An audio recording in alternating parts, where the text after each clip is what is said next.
Shri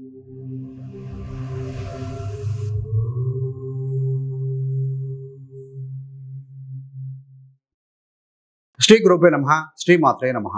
welcome to VMK astro numerology channel.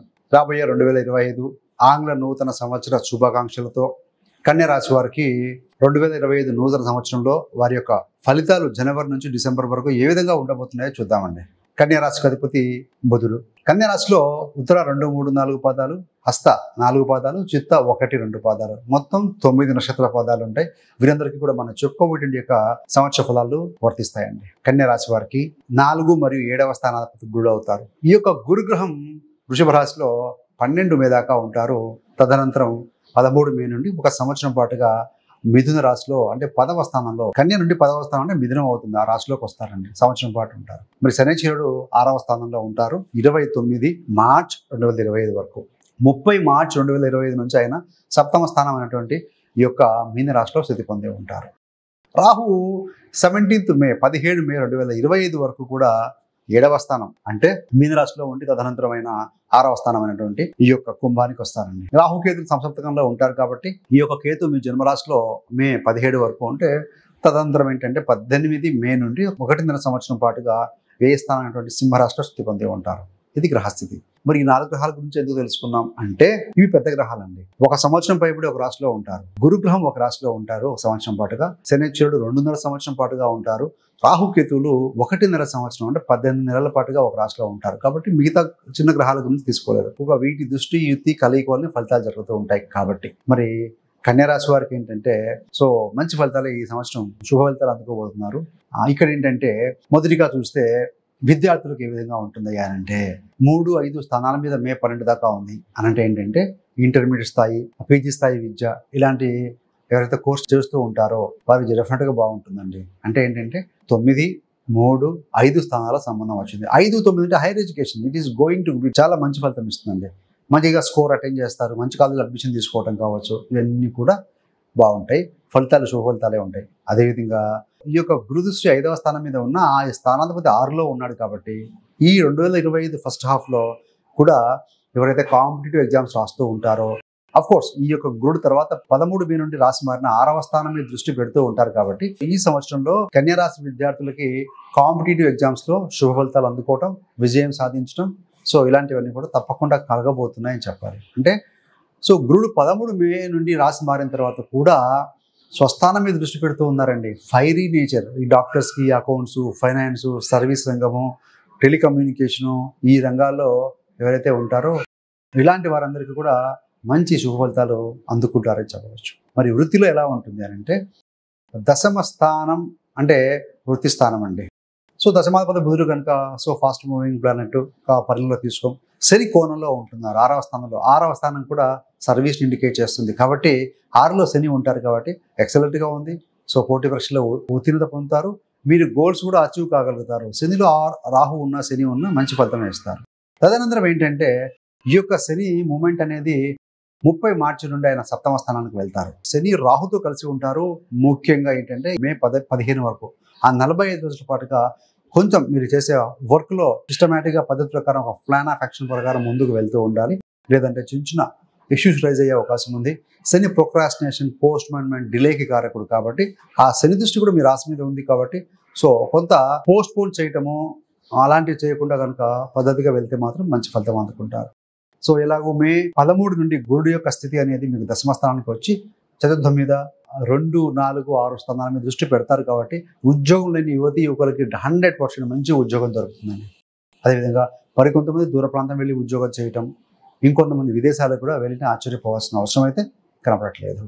అదేవిధంగా విదేశాల్లో మరియు బహుదూరంలో ఉద్యోగాలు చేస్తున్నారు ఈ సంవత్సరం.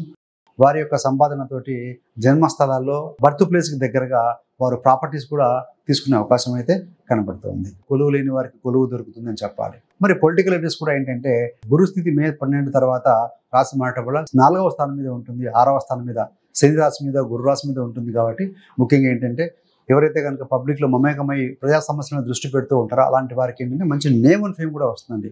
మేనేజ్మెంట్ కావచ్చు, పైన ఎవరైతే ఉంటారో ఆ పార్టీ పరంగా కూడాను పదవులు రావటము, లేదంటే కనుక గుర్తింపబడడం కూడా జరుగుతుంది.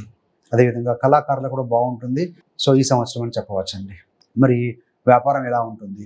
7వ స్థానంలో రాహు ఉన్నారు. సో ఫస్ట్ హాఫ్లో అంటే మే 17వ తారీఖు వరకు కూడా సప్తమంలో రాహు ఉండి సప్తమాధిపతి గురుడు 9లో ఉన్నాడు కాబట్టి ఏంటంటే ఎక్స్పోర్ట్ ఇంపోర్ట్ జన్మస్థానం నుండి దూరంగా వ్యాపారం చేస్తున్న వారికి బాగుంటుంది. బట్ ఏంటంటే ఎవరైతే కనుక వారున్న ప్రాంతాల్లోనే వ్యాపారం చేస్తూ ఉంటే సో క్లయింట్స్తో వ్యవహారం చేసేటప్పుడు కావచ్చు కొంత జాగ్రత్తగా ఉంటే సరిపోతుంది. బట్ హార్డ్షిప్ అయితే ఉంటుంది కొద్దిగా. ఎప్పుడైతే కనుక ఈ శనిశ్చరుడు పంచమ షష్టాధిపతి శనిశ్చరుడు మీకు 7వ స్థానంలో వస్తారో శని ఓల్డ్ పాత క్లయింట్స్ ద్వారా మళ్ళీ బిజినెస్ రావడం ఇలాంటివి కొంత జరుగుతుందండి. సో కాబట్టి ఏంటంటే శని 7వ స్థానంలో పెద్దగా రాణింపలేకపోయినా కూడాను ఆ రాష్ట్రాధిపతి గురు బలం ఉంది కాబట్టి మంచిగానే ఉంటుంది. సో కాబట్టి ఈ సంవత్సరం ఉద్యోగస్తులకి వ్యాపారస్తులకి కన్యా రాశి వారికి గత సంవత్సరం కంటే కూడాను మంచి శుభ ఫలితాలు అందుకుంటారని చెప్పవచ్చు. మరి ఇందాక చెప్పుడు ప్రాపర్టీ కూడా కొంటారు. గుడి యొక్క స్థితి చతుర్థ మీద పడుతుంది. 6వ స్థానం అంటే లోన్లు సులభంగా వస్తాయి. కొత్త వెహికల్స్ కావచ్చు, బ్రాండెడ్ వెహికల్స్ కూడా కొంతమంది వాడే అవకాశం ఉంది. కాకపోతే సెకండ్ హ్యాండ్ కొనే వారు కూడా శని యొక్క దృష్టి అనేది ఏప్రిల్ నుండి మీకు చతుర్థ మీద పడుతుంది కాబట్టి సో సెకండ్ హ్యాండ్ వెహికల్స్ కూడా తీసుకునే అవకాశం అయితే కనపడుతుంది. మరి సంతాన పరంగా చూస్తే పంచమాధిపతి 7వ స్థానంలో ఉన్నారు. మొదటి సంతానాధిపతి శనిశ్చరుడు 7వ స్థానంలో ఉంటారు కాబట్టి ఏప్రిల్ తర్వాత దూరంగా వెళ్ళడం, ఉద్యోగ పరంగా కావచ్చు, హైయర్ ఎడ్యుకేషన్ పరంగా కూడా వెళ్తారండి. సో 7వ స్థానాధిపతి 9లో 10లో ఉన్నాడు. ఒకవేళ కనుక మీ యొక్క 2వ సంతానం కనుక పీజీ కోసం చేసే ప్రయత్నాలు ఫస్ట్ హాఫ్లో ఈ సంవత్సరంలో నెరవేరుతాయి. ఒకవేళ మీ సంతానం కనుక ఉద్యోగం కోసం ప్రయత్నం చేస్తూ ఉంటే బహుదూరంలో ఉన్నవారు ఎంఎస్ లాంటిది దూరంగా వెళ్ళి చదువుతున్నవారు కోర్స్ అయిపోయి ఉంటే కనుక వారు జాబ్స్ కూడా సంపాదిస్తారు, వృత్తి కొలువులు కూడా సంపాదిస్తారు అని చెప్పవచ్చు. మరి హెల్త్ విధంగా చూసుకుంటే కన్యా రాశిలో కేతు ఉన్నారండి. కొంత ఇమ్యూనిటీ పవర్ అనేది స్టమక్ సంబంధమైన ఇబ్బందులు, ఈ యొక్క పాదాల నొప్పులు, కీళ్ళ నొప్పులు కొంచెం బాధించే అవకాశం ఉంటుంది ఈ యొక్క కన్యా రాశి వారికి. మరి సెకండ్ హాఫ్లో ఎలా ఉంటుందంటే కేతు యొక్క స్థితి అనేది వ్యయంలోకి వెళ్తాడండి. అప్పుడు అంటే నిద్ర లేమి, ఏదైనా ఒత్తిడి వల్ల కావచ్చు, కొంచెం నిద్ర యాంగ్జైటీ వల్ల నిద్ర తక్కువగా ఉండడం, సేవాభావం ఎక్కువగా అవుతుంది. రవి ఎనర్జీ ఆరోగ్యకారకుడు కాబట్టి ఆ ఇంట్లో కేతు కూడా కొంచెం ఇమ్యూనిటీ పవర్ తగ్గే అవకాశం ఉంది కాబట్టి సో ప్రాపర్గా స్లీప్ ఉండాలండి. ఎప్పుడు కూడా మనం విజయం సాధించాలంటే బ్రెయిన్ యాక్టివ్గా ఉండాలి. యాక్టివ్గా ఉండాలంటే ఫిజికల్గా కూడా మూవ్మెంట్స్ చేస్తూ ఉంటే కనుక బ్లడ్ ఫ్లో వల్ల ఫిజికల్గా మెంటల్గా స్ట్రాంగ్గా ఉన్నప్పుడే మనం పెట్టుకున్న లైఫ్లో గోల్స్ కానీ డ్రీమ్స్ కానీ అచీవ్ కాగలుగుతాం. సో కేతు 12లో ఉన్నాడు. 6 to 8 hours స్లీప్ లేదనుకోండి ఆటోమేటిక్గా డల్గా ఉంటాము, మానసికంగా వీక్ అవుతారండి. సో అసహనం వచ్చే అవకాశం ఉంది కాబట్టి కొంత ఫిజికల్ ఫిట్నెస్ మీద ఫోకస్ చేయడం చాలా మంచిది.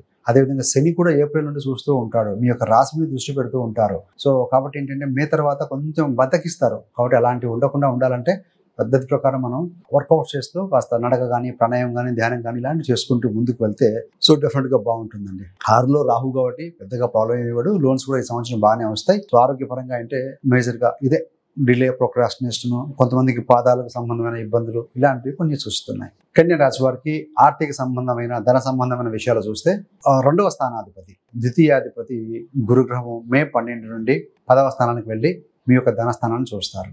అంటే ఏంటంటే మీకు రావాల్సిన బకాయిలు కావచ్చు, డబ్బులు కావచ్చు, ప్రమోషన్ కావచ్చు, ఇంక్రిమెంట్స్ కావచ్చు, వీటి ద్వారా ధనార్జన పెరుగుతుంది సెకండ్ హాఫ్ మే తర్వాత. మరి మే వరకు కూడా ఏం చేయాలంటే సో మనం 2, 11వ స్థానాన్ని చూస్తూ ఉంటాం ధనాదాయానికి, సోర్స్ ఆఫ్ ఇన్కమ్ వీటికి.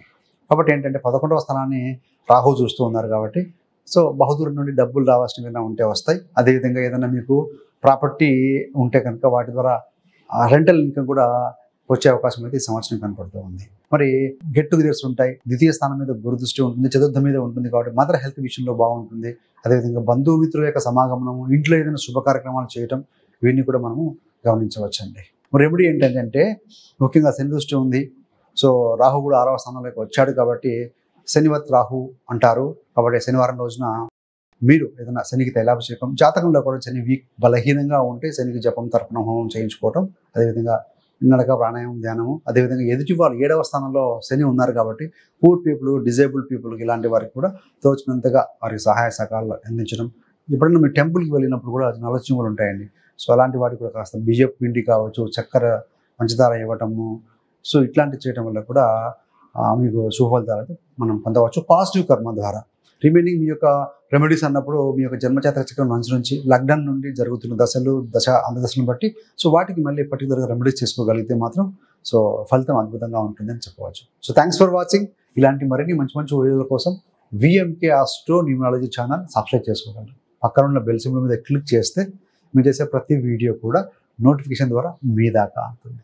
సర్వేజన సుఖినో భవంతు. స్వస్తి.